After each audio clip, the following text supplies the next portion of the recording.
C'est toujours un plaisir pour moi de vous retrouver sur notre émission quotidienne Sika Infomag. Mesdames et messieurs, bonjour. Les Centrafricains de tous bords sont appelés à réfléchir sur l'avenir de leur pays. Depuis ce lundi, le Forum national pour la réconciliation en Centrafrique doit déboucher sur le relèvement politique et économique du pays et l'organisation des élections pour désormais doter ce pays d'institutions légales et crédibles.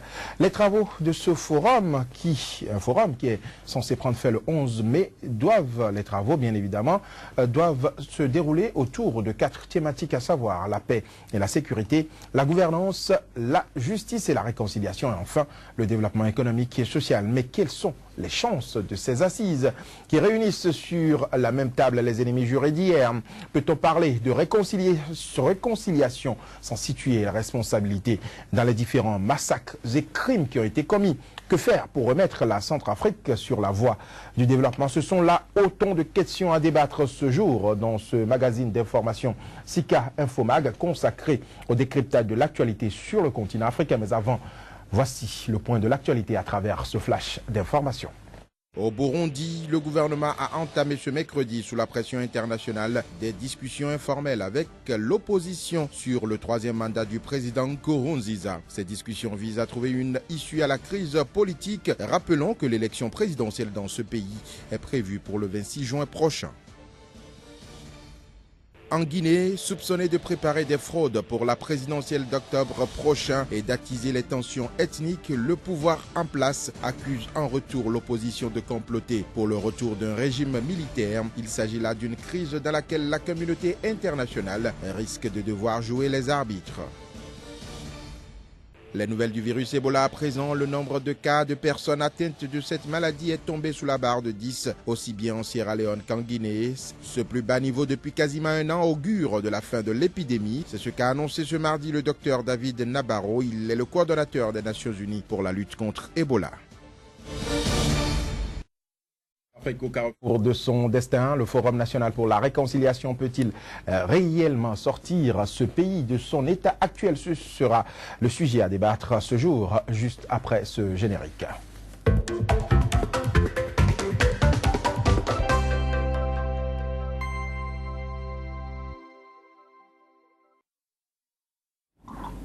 Pour décrypter l'actualité centrafricaine de cette semaine, j'ai sur ce plateau un spécialiste des questions de sciences politiques. Il est également un ancien journaliste et il s'appelle Toussaint Kounoukro. Toussaint Kounoukro, bonjour. Bonjour. J'ai également sur ce plateau Emmanuel Crépy, journaliste à la rédaction de Sika. Emmanuel Crépy, bonjour. Bonjour Joël. Alors, les Centrafricains se penchent depuis lundi, madame, monsieur, comme je vous le disais, sur l'avenir de leur pays pour le médiateur dans cette crise, le président congolais Denis Sassou Nguesso. Au sortir de ce forum, la priorité doit être donnée à l'organisation des élections dans ce pays. Toussaint Kounoukro, est-ce que vous êtes de cet avis? Il faut d'abord voir que la Centrafrique, n'est-ce pas, revient de loin et qu'il faille aujourd'hui renouer, n'est-ce pas, avec la légalité constitutionnelle et ce à quoi d'ailleurs s'attellent tous les acteurs politiques en ce moment depuis l'ouverture lundi dernier, n'est-ce pas, des assises sur la réconciliation et le dialogue national. Alors, des élections, on ne peut pas être pessimiste sur la possibilité d'avoir des élections en Centrafrique aujourd'hui. On pourrait dire en réalité qu'il faut d'abord régler un certain nombre de préalables, notamment liés, n'est-ce pas, aux questions de restitution de la vérité historique, comme on l'appelle, et pouvoir identifier les auteurs, n'est-ce pas, de la crise et, n'est-ce pas, si possible, les sanctionner.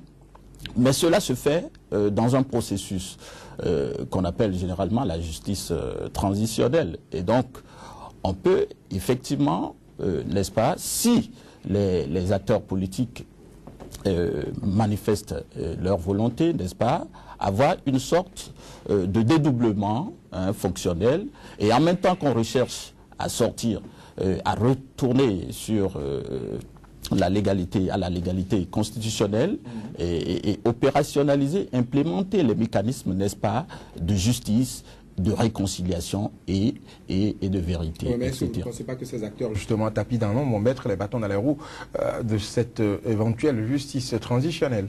Évidemment, il faut rechercher le consensus.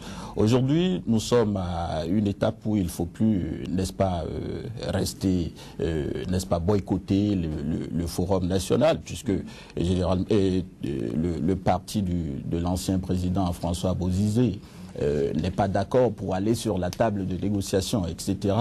Et pour des raisons diverses. Aujourd'hui, l'heure n'est pas, n'est-ce pas, au boycott et à la politique de la chaise vide. Il faut absolument que tous les acteurs s'asseyent, n'est-ce pas, pour parler de l'avenir et du devenir de la Centrafrique. Et comme ça, on pourrait avoir une plateforme inclusive qui permettent à toutes les sensibilités politiques, religieuses et sociales, n'est-ce pas, de poser clairement les problèmes, de se vider, de sorte à les constitutionnaliser, à constitutionnaliser tous ces problèmes pour qu'à l'avenir, on puisse avoir une Centrafrique, en tout cas, qu'on a connue comme par le passé. Alors, Emmanuel Crépy, le président Sassou Nguesso dit la priorité doit être l'organisation immédiate des élections. Est-ce que vous pensez que cela peut se faire aujourd'hui? Est-ce que c'est vraiment une priorité aujourd'hui, les élections en Centrafrique? Merci Joël, je vais être direct par rapport à cette question.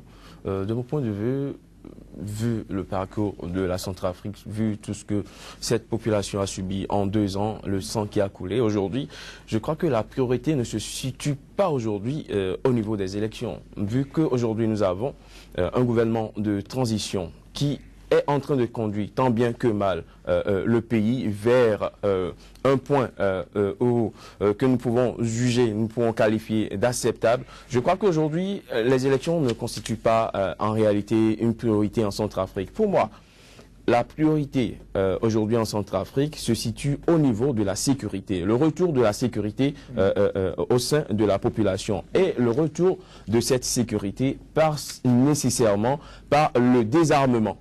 Le désarmement des groupes armés, parce que nous ne sommes pas sans savoir que depuis 2 ans, depuis la chute du président François Bozizé en 2003, la Centrafrique, en 2013, pardon, la Centrafrique a surfé sur des groupes armés. Je me demande aujourd'hui si en Centrafrique, le pays dispose toujours d'une armée républicaine. Aujourd'hui, la priorité se situe là. Comment désarmer ces différents groupes de milices? Comment les réinsérer dans la vie sociale, dans la vie politique? Comment, si possible, les réinsérer dans l'armée pour former enfin une armée globale? Parce qu'il y a quelque chose.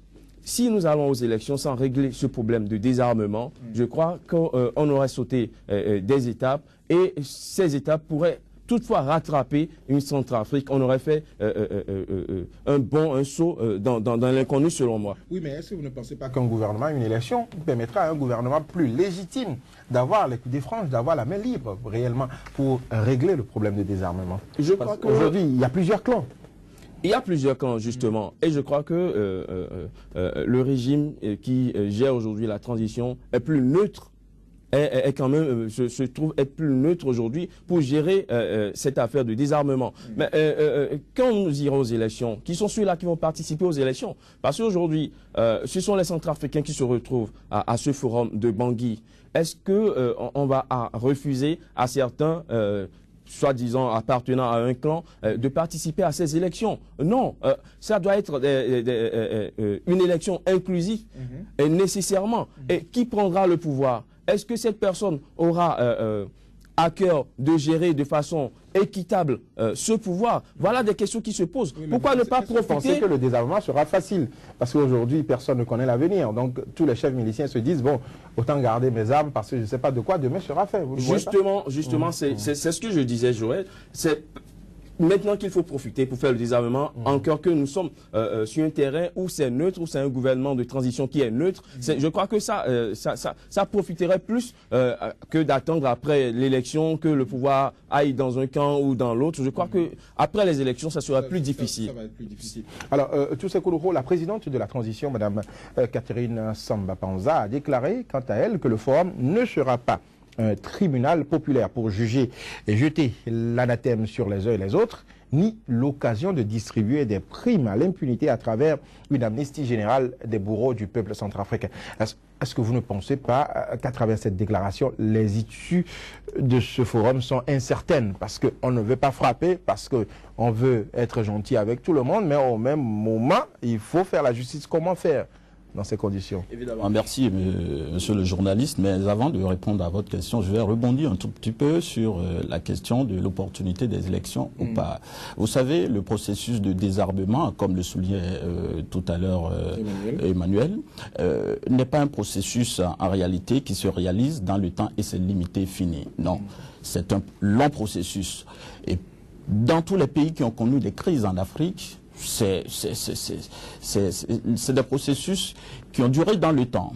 Aujourd'hui, il y a une mission multidimensionnelle des Nations Unies pour la stabilisation de la Centrafrique qui est là, qui s'occupe de la question de la sécurité. Et on ne peut pas poser comme préalable la sécurité alors que les moyens d'accès au pouvoir, qui sont des moyens légaux et légitimes, que constituent les élections, en réalité, sont mises en biais. Donc, il faut nécessairement, aujourd'hui, rendre concurrentialiser la fonction présidentielle, de sorte qu'à organiser les élections et permettre à un nouveau gouvernement, n'est-ce pas, de prendre, de venir s'occuper de ces questions. Et si un camp gagnait sur un autre, non. Alors est-ce que ce ne serait pas la justice des vainqueurs sur des vaincus? Ça me permet de répondre très rapidement à la question et au balisage éloquent qu'a fait, n'est-ce pas, la présidente de transition, qui dit qu'il ne s'agit pas de justice des vainqueurs, etc. Effectivement, le piège à éviter se situe à ce niveau-là aujourd'hui. Donc, il faut faire en sorte que ce ne soit pas, voilà, X qui gagne sur Y, etc. C'est en cela que la nécessité est. Nous comptons sur un certain nombre de spécialistes africains aussi qui participent à ce forum et qui doivent, n'est-ce pas, être attentifs à la question, n'est-ce pas, de la justice transitionnelle. Il ne s'agit pas de dire, voilà, tel a tort, tel a raison, mais de dire, voilà, nous avons tous tort, nous avons tous raison. Mais comment on répare? Donc, ce serait une justice de réparation qui puisse permettre aux victimes, n'est-ce pas, de retrouver un peu soulagement. Réaction? Oui, je voudrais dire à tout ça, n'oublions pas d'où est partie cette crise. Cette crise est partie de l'obstination d'un président Bozizé qui n'a pas voulu mettre en application un certain nombre d'accords qui ont été signés avec des groupes rebelles. Il ne faudrait pas qu'on y retourne.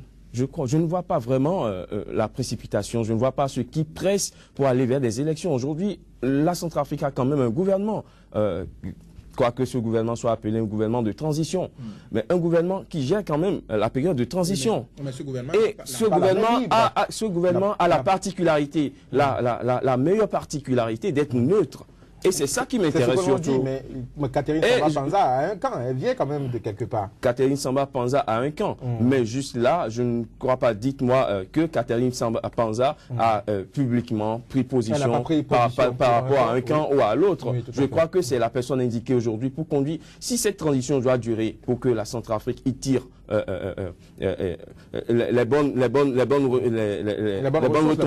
retombées, je crois qu'il faut laisser cette transition aller jusqu'au bout. Maintenant, venons-en à ce forum de Bangui. Je crois que c'est une bonne opportunité pour les Centrafricains de retrouver le chemin de la paix. Pourquoi? Parce qu'il y a eu des forums par le passé. Je veux parler du forum de Brazzaville qui a même débouché sur un accord qui n'a jamais produit d'effet. Je crois que ce qui fait la différence aujourd'hui entre le forum de Bangui et le forum de Brazzaville, c'est que le forum de Bangui est plus inclusif.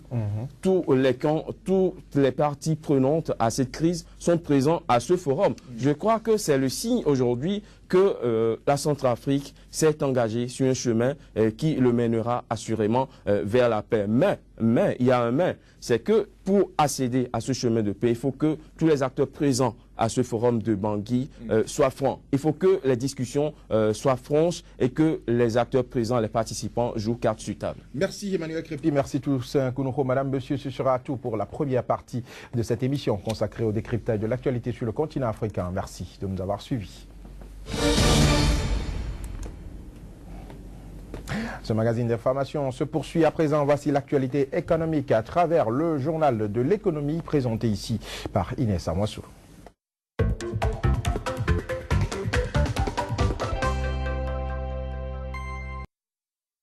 Du journal de l'économie sur Sika TV, vous êtes les bienvenus. Bonjour, tout de suite le sommaire. La Guinée-Bissau éligible à un prêt du FMI pour ses progrès économiques, elle devrait bénéficier de 21 millions d'euros. La croissance économique en net recul au Ghana. Elle pourrait s'établir à 3,9% en 2015 contre 4,2% en 2014. Enfin, nous irons à la découverte des micro-appartements qui sont en vogue à New York, une réponse à la crise du logement qui sévit dans la ville. La Guinée-Bissau pourrait donc être récompensée pour ses progrès économiques. Le pays est en effet éligible à un prêt de plus de 21 millions d'euros du Fonds monétaire international. Ce dernier se dit en effet satisfait des résultats de l'évaluation de la situation macroéconomique du pays. La nouvelle a été annoncée mardi par le chef de la mission du FMI qui bouclait une visite de près de 2 semaines en Guinée-Bissau. Retrouvons maintenant Génial Afouda pour le tour d'horizon de l'actualité économique sur le continent africain. Elle nous emmène entre autres au Ghana et au Maroc. L'économie ghanéenne a enregistré une croissance de 4% en 2014 contre un taux de 4,2% prévu initialement. Pour 2015, le gouvernement ghanéen table sur un ralentissement de la croissance à 3,9% en raison notamment des effets de la chute des prix des matières premières et de la mauvaise situation des finances publiques qui se révèle à travers une hausse du déficit budgétaire et du ratio dette PIB. En Côte d'Ivoire, Platinum Power, filiale marocaine du capital investisseur américain Brookstone Parker, veut investir 450 milliards de francs CFA pour la construction de 3 complexes hydroélectriques. Le Platinum Power, qui a décroché le statut Casablanca Finance City, dispose de projets représentant plus de 2000 MW de capacité électrique dans plusieurs pays africains, notamment le Maroc, le Cameroun, le Sénégal et la Côte d'Ivoire. L'entreprise marocaine de raffinage Samir a obtenu un financement de 3,1 milliards de dirhams, soit environ 282 millions d'euros auprès du groupe Banque Centrale Populaire. L'accord comprend un prêt de 1,2 milliard de dirhams, l'ouverture d'une ligne de crédit de 1 milliard de dirhams et des facilités bancaires de 800 millions de dirhams. Précisons que Samir, l'unique raffineur de pétrole marocain, a enregistré en 2014 un chiffre d'affaires de 44,04 milliards de dirhams et une perte record de 3,42 milliards de dirhams. Le Fonds monétaire international s'apprête à modifier sa position sur le yuan chinois qu'il considérait depuis 2005 comme étant une monnaie sous-évaluée. Si la nouvelle position du FMI se confirmait, Pékin se verrait conforté dans ses ambitions d'internationaliser le yuan.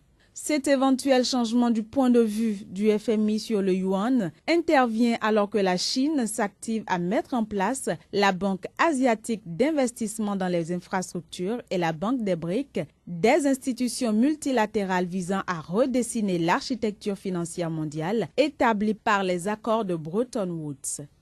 Hors du continent africain, à présent, le ministre grec des Finances n'attend pas d'accord final entre Athènes et ses créanciers lors de la prochaine réunion des ministres des Finances, bien sûr, de la zone euro, prévue pour le 11 mai prochain. Il l'a fait savoir mardi lors d'une visite qu'il a effectuée à Bruxelles. Il faut dire que plusieurs autres responsables européens se sont également montrés sceptiques sur les chances d'un accord le 11 mai prochain, notamment au sujet du déblocage de la tranche d'aide de 7,2 milliards d'euros dont la Grèce a cruellement besoin. Je vous propose à présent un extrait des propos du ministre grec des Finances.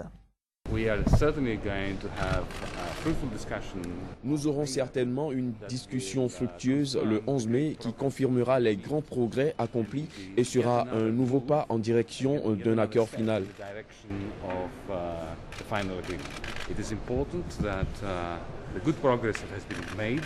Il est important que les progrès qui ont été accomplis soient solidifiés et permettent une réduction du fossé qui nous sépare.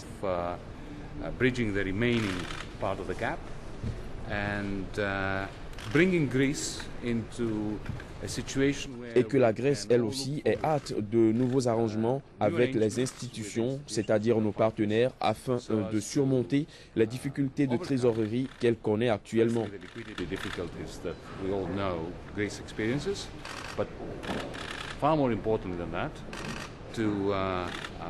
Mais le plus important est de permettre l'investissement, le crédit et bien sûr le fondamental, les réformes économiques et sociales qui sont nécessaires pour assurer le redressement et le développement. C'est absolument nécessaire pour mettre fin à la crise. Direction les États-Unis où de plus en plus de micro-appartements voient le jour dans la ville de New York.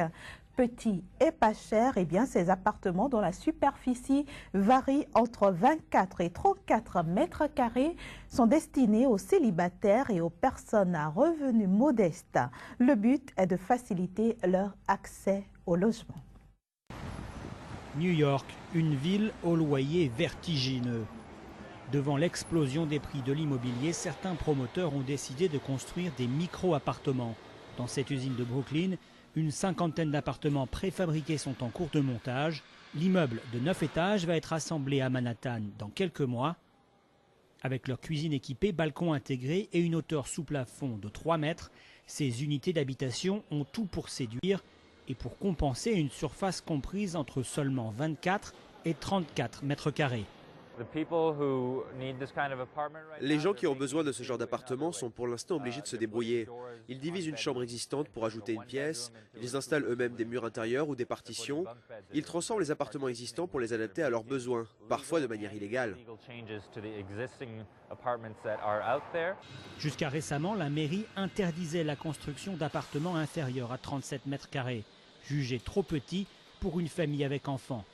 Mais devant le nombre croissant de célibataires à New York, ces surfaces familiales sont de moins en moins nécessaires.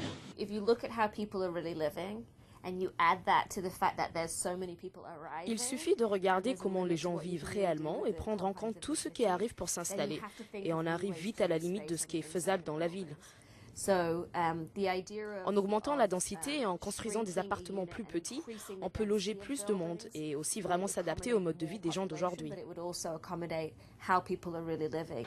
Signe de l'enthousiasme du secteur immobilier, le projet pilote autorisé par la mairie a vu un nombre record de promoteurs présenter leur dossier. En fait, New York est en retard dans la construction de petits appartements. Partout aux États-Unis, à Seattle, Boston, San Francisco, Washington, vous avez déjà des micro-appartements en construction ou déjà finis avec des gens qui habitent dedans. Loger plus d'habitants dans des appartements moins grands, le défi est d'envergure pour une ville qui continue de grandir. D'ici 20 ans, New York aura environ 1 million d'habitants en plus, avec pour l'instant peu d'endroits pour les loger. Production animale au Bénin, l'offre largement en dessous de la demande. Tel est le thème de notre débat du jour et c'est juste après ceci.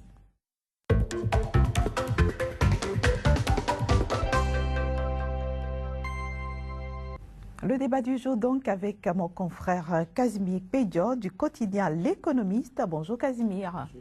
Alors pourquoi le Bénin n'arrive-t-il pas encore à couvrir les besoins de sa population en matière de production animale?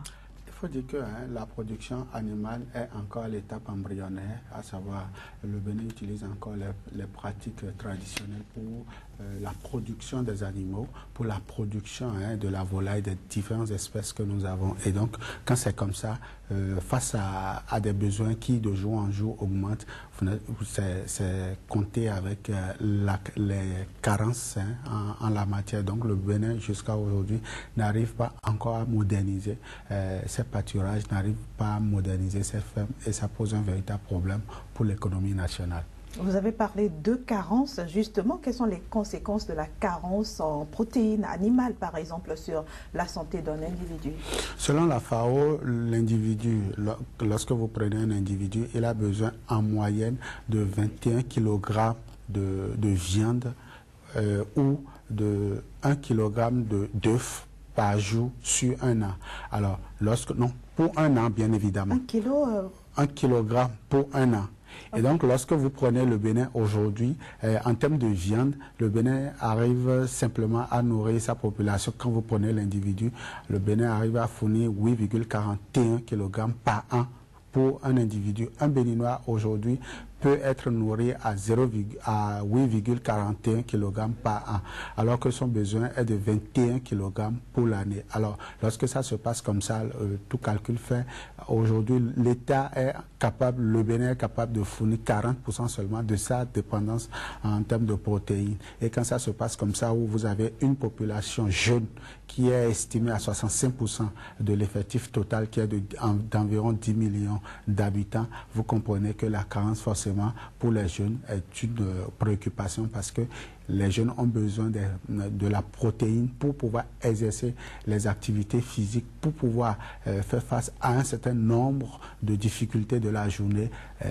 Donc, quand ça se passe comme ça, les jeunes sont obligés d'aller chercher le déficit ailleurs. Et c'est ce qui justifie aujourd'hui les importations au Bénin en termes de produits animaux, en termes de viande d'avar ou d'œufs de table.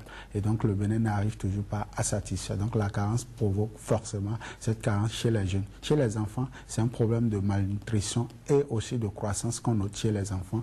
La carence en protéines, surtout animales, provoque beaucoup de troubles au niveau de la croissance de l'enfant. Et quand vous prenez les deux cas, à savoir les enfants et les jeunes, qui constituent déjà plus de 2 tiers de la population, forcément vous comprenez que la population béninoise a d'énormes difficultés pour sa croissance et aussi pour ses activités au quotidien. Mais finalement, Casimir, que faire pour améliorer la production du Bénin en matière je sais pas, dans ce domaine-là? Il faut passer alors de la production artisanale ou la production traditionnelle à la production moderne. C'est plus facile à dire qu'à faire, hein? Oui, c'est plus facile à dire qu'à faire, mais aujourd'hui, grâce aux technologies, grâce à l'amélioration d'un certain nombre de conditions au niveau des vétérinaires, on peut aujourd'hui importer les techniques, à savoir par exemple améliorer les races d'espèces que nous avons au Bénin. Aujourd'hui, nous devons pouvoir passer de la production traditionnelle, c'est-à-dire environ quelques têtes de bêtes dans nos pâturages, à la multiplication de ces espèces-là, tout simplement en croisant les espèces que nous avons au Bénin par rapport aux espèces qui nous sont venues de l'Europe et de l'Asie. Il faut aussi améliorer l'alimentation de ces animaux-là. Et aussi, vous n'êtes pas sans savoir que le nord du pays qui fournit en termes de bovins, le sud, cette zone géographique du pays est soumise à une période de sécheresse accrue. Donc, il va falloir apporter de l'eau aux animaux. Il va falloir que davantage l'État s'implique dans la production à grande échelle du lait, par exemple, au niveau des vaches. Il va falloir améliorer aussi la qualité de ces vaches-là pour pouvoir permettre aux populations de bénéficier des besoins en termes de protéines, en termes d'animaux et aussi en termes de viande et d'œufs. Merci beaucoup, Casimir Peidio, pour toutes ces suggestions.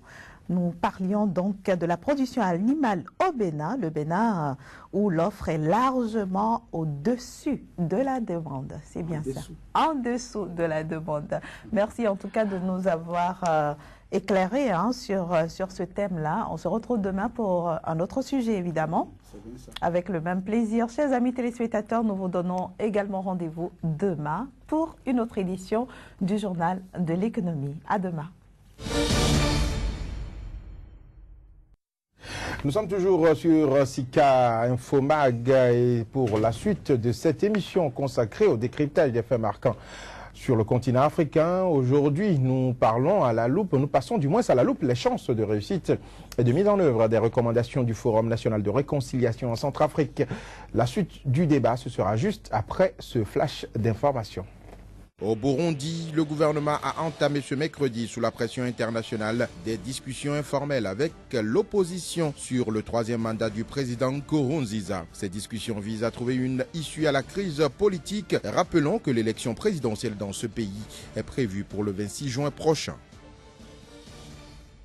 En Guinée, soupçonné de préparer des fraudes pour la présidentielle d'octobre prochain et d'attiser les tensions ethniques, le pouvoir en place accuse en retour l'opposition de comploter pour le retour d'un régime militaire. Il s'agit là d'une crise dans laquelle la communauté internationale risque de devoir jouer les arbitres.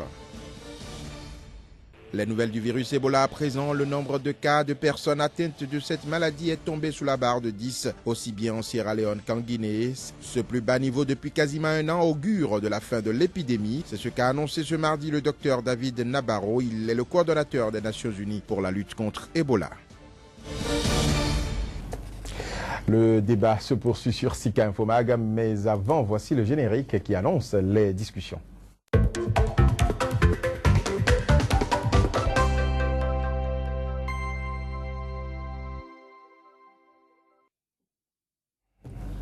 Pour poursuivre le débat sur l'avenir de la Centrafrique, j'ai toujours sur ce plateau deux invités.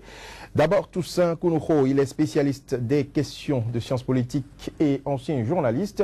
Et j'ai également sur ce plateau Joël Yetonji qui entend nous a rejoint. Joël Yetonji, bonjour. Bonjour le plateau, bonjour Joël. Au nombre des thématiques discutées au cours du Forum de réconciliation en Centrafrique, nous avons les questions de paix et de sécurité. Aujourd'hui, l'armée centrafricaine est presque inexistante puisque ce sont les casques bleus qui assurent ce rôle dans la capitale. Alors, Joël Yetonji, pensez-vous qu'on puisse aujourd'hui parler de paix et élection en Centrafrique alors que les miliciens et les milices sont toujours armés et leurs chefs aujourd'hui sont invités comme des héros à ce forum?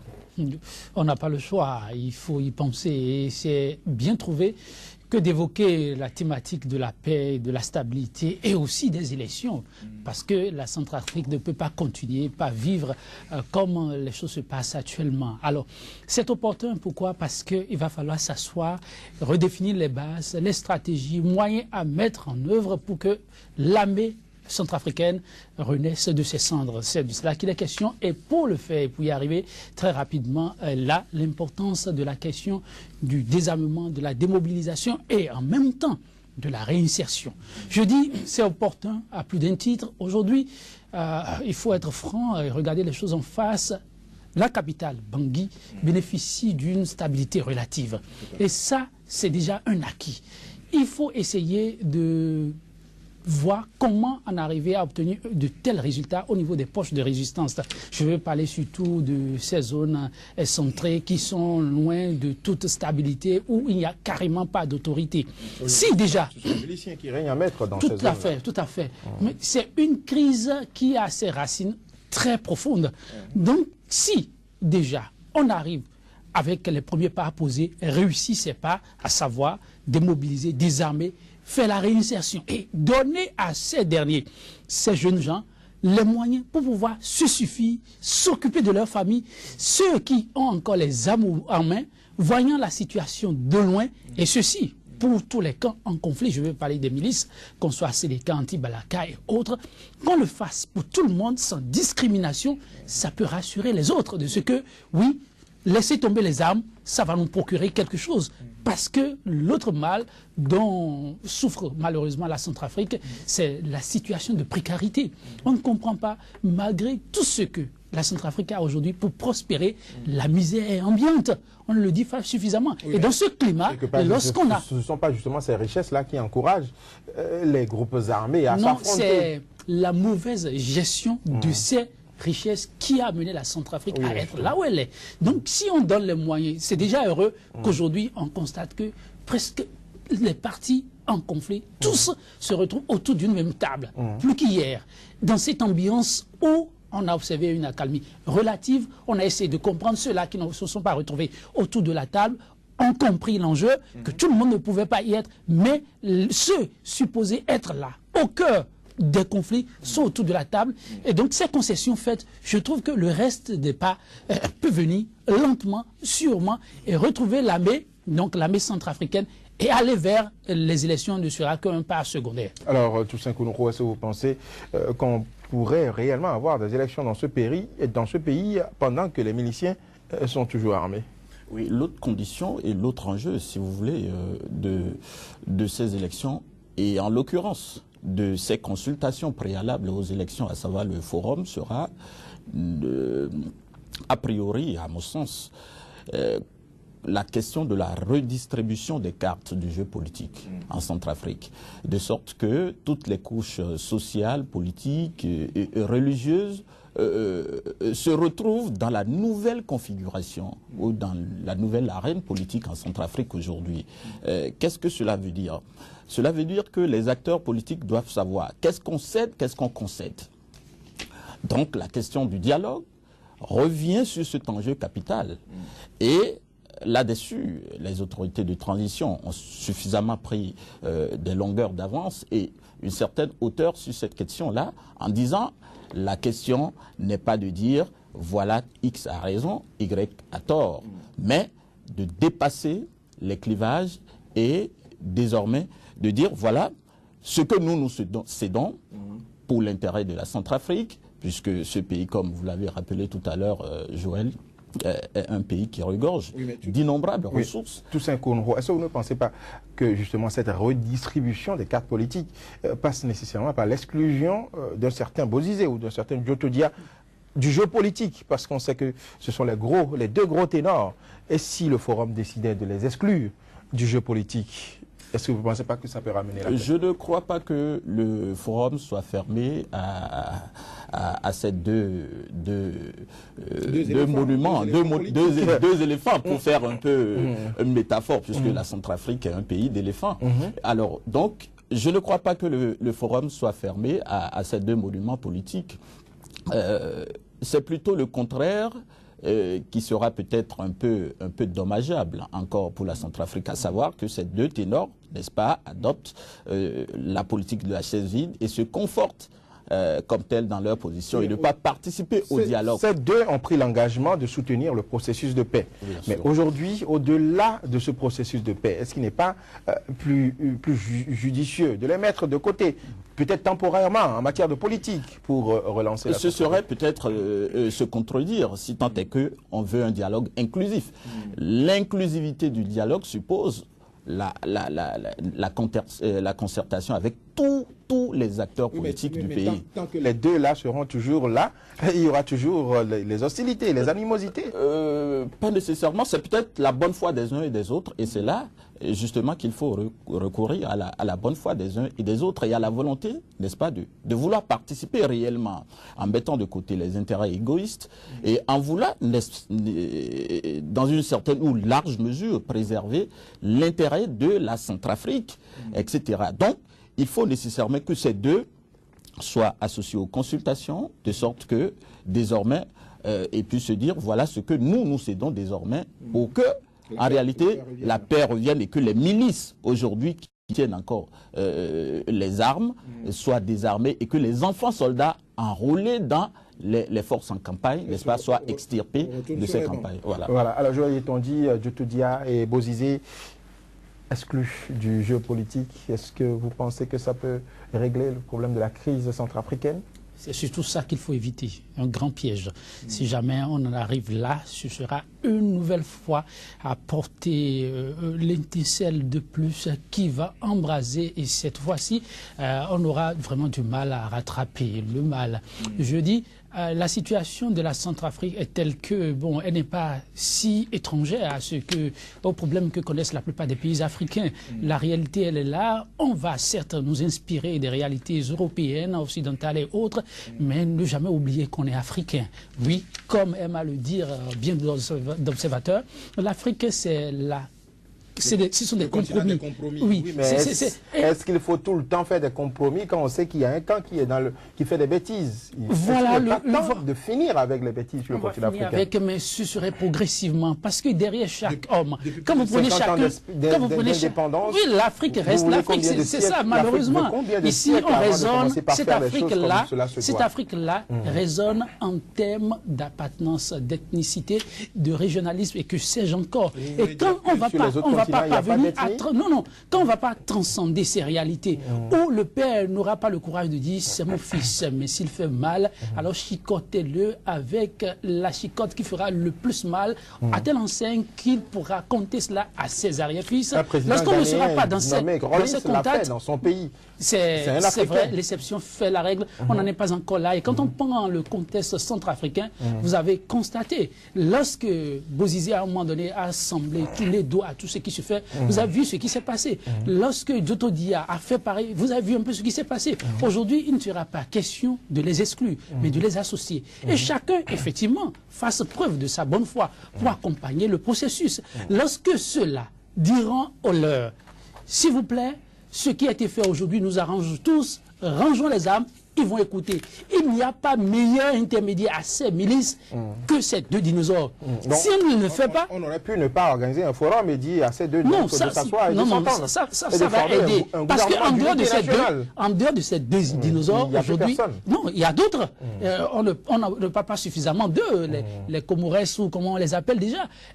Et ceux-là, aujourd'hui, constituent une petite force. Mais, comme on dit, un troisième larron qui peut toujours faire mal lorsqu'on ne les associe pas. Donc, associer tout le monde et que tout le monde joue franc jeu, et certainement on va attendre vers un gouvernement d'union nationale, ça permettra à la Centrafrique de repartir à zéro. Sinon... On l'espère. Alors aujourd'hui, la Centrafrique figure parmi les pays les plus pauvres au monde, Toussaint Kounoukro. Quelles sont les voies de sortie de crise que vous proposez pour un relèvement économique et socio-économique de ce pays? Oui, la Centrafrique fait partie des pays les plus pauvres selon les derniers statuts des Nations Unies, etc., du programme des Nations Unies pour le développement. Pourtant, c'est un scandale géologique. Quand vous prenez la Centrafrique aujourd'hui, comme la plupart d'un certain nombre de pays voisins, c'est quand même une quantité inestimable de bauxite, de thorium, n'est-ce pas, d'uranium, etc., de balte et de cobalt, etc. Mais ces richesses, n'est-ce pas, ne sont pas bien exploitées et, n'est-ce pas, suscitent la convoitise aussi des puissances occidentales. Et dans les modes, n'est-ce pas, de valorisation et de redistribution de ces richesses-là, il y a souvent des clashs d'intérêts au niveau des intérêts, et c'est ce qui amène nécessairement ce qui amène à ces genres de situations de crise, etc. Donc vous proposez une meilleure gestion. Aujourd'hui, il faut effectivement que tous les acteurs, tous les fils de la Centrafrique, n'est-ce pas, se réunissent pour définir une carte, n'est-ce pas, de gestion des richesses, etc. S'il y a une ressource, par exemple, dans le nord du pays, je dis ça comme ça un peu, hein, dans le nord du pays, on peut voir dans quelle mesure. Alors, une certaine catégorie de personnes, peut-être proches de la zone, peut rapidement bénéficier des richesses, etc. De sorte à, n'est-ce pas, répartir le pays en fonction des zones potentiellement riches, pourvus en ressources naturelles qui pourraient être valorisées, de sorte à développer les régions.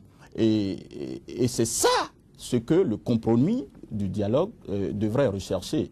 Effectivement, on parle de compromis, on dit que c'est redondant en Afrique de recourir au compromis, etc. C'est parce que d'ailleurs, depuis les indépendances, on a raté peut-être le cheminement que les nations occidentales ont connu. On n'a pas été une nation avant d'être des États en Afrique. Et la plupart des États africains ont connu ce processus-là. Et aujourd'hui, de sorte qu'il y a un reflux, comme un reflux, n'est-ce pas, et qui amène les différentes composantes de la nation à aller rechercher un compromis. Ce compromis-là. Alors, nous sommes presque à la fin, Joël Yetonji, les voies pour sortir la Centrafrique de cette situation, pour relancer le pays économiquement et politiquement.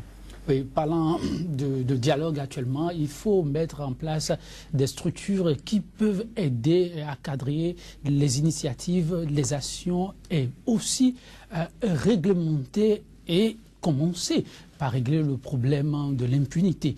C'est heureux, il y a une cour qui est en train d'être installée, mais il faut donner à cette cour, toujours, malheureusement, me diriez-vous, mais il faut le faire autour d'un compromis, trouver les bases solides pour permettre à cette cour de travailler, de fonctionner, faire en sorte que tous ceux-là qui se rendront coupables, parce qu'il faut repartir à zéro forcément, parce que tout le monde est coupable. Donc, permettre à cette cour de statuer sur ce qui est et que tout le monde se dit, si ça arrive, qu'on m'accuse et qu'on reconnaît que je suis fautif de ceci, voici ce qui m'attend. Et qu'en son temps, que la Cour puisse librement exercer ses droits sans pour autant susciter d'autres velléités.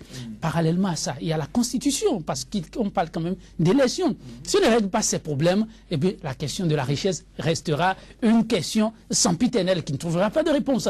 Donc, revoir les tests de sorte à ce que nul ne se sente lésé. Merci Joël Yetondi, merci Toussaint Kounoukho. Madame, Monsieur, nous sommes presque à la fin de notre débat de ce jour. Mais avant de partir, je vous invite à revivre les temps forts de nos anciens numéros, les numéros de Sika Info Mag à travers cette bande promo. Mesdames et messieurs, bonjour et bienvenue sur votre premier numéro de Sika Info Mag, un magazine d'information consacré au décryptage de l'actualité politique et socio-économique en Afrique en 3 quarts d'heure. Nous vous proposons les analyses des spécialistes sur les grands faits qui meublent l'actualité sur le continent africain. Il faut dire que ce qui est à souligner et à saluer, c'est d'abord l'initiative. Elle est au-delà de tout salutaire. De mon point de vue, c'est un procès qui risque de durer très longtemps. Une banque ne peut pas faire face à ce financement. Donc c'est plus facile à cet état. Sika Infomag, c'est du lundi au vendredi sur Sika TV. Un autre visage de l'actualité en continu sur le continent africain. Ce sera tout pour Sika Infomag, Madame, Monsieur. Merci de nous avoir suivis. Restez donc câblés Sika, cette chaîne de télévision qui vous informe à chaque minute sur l'actualité africaine.